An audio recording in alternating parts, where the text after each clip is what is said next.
Hello everyone, আসসালামু আলাইকুম। Welcome back another video. আবারও চলে আসলাম ড্রিমল্যান্ড পার্ক। বাবু এত বল নিয়ে শুধু বায়না করে, খালি বল বল বল। তাই ওকে নিয়ে আবারও বলের রাজ্যে চলে আসলাম। ওই তো ফুল ছিঁড়তেছে। ওকে সবসময় ওখান থেকে একটা একটা করে ফুল ওর হাতে দিতে হবে। তারপরে কিড প্লে জোনে ঢোকার পরও স্লিপ খাইতেছে।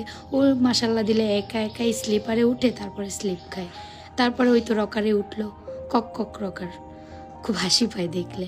এবং ও জাম্পিংয়ে উঠতেছে, জাম্প করেও ভয় পায় না।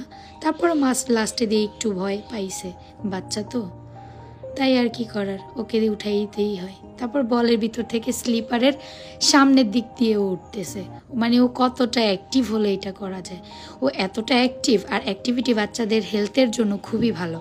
তাই আমি চেষ্টা করি সবসময় ওকে খেলাধুলার ভিতরে রাখার জন্য, অ্যাক্টিভিটি বাড়ানোর জন্য। তাই ওর সাথে সাথে আমিও খেলি, এবং কিড প্লে জোনে ঢুকলে মনে হয় যে আমরা নিজেরাই ইচ্ছা হয়ে যাই। আশা করি সবাই ভালো থাকবেন এবং আমার বাবুর জন্য দোয়া রাখবেন, ও যেন সবসময় হাসি খুশি থাকে। আল্লাহ হাফেজ।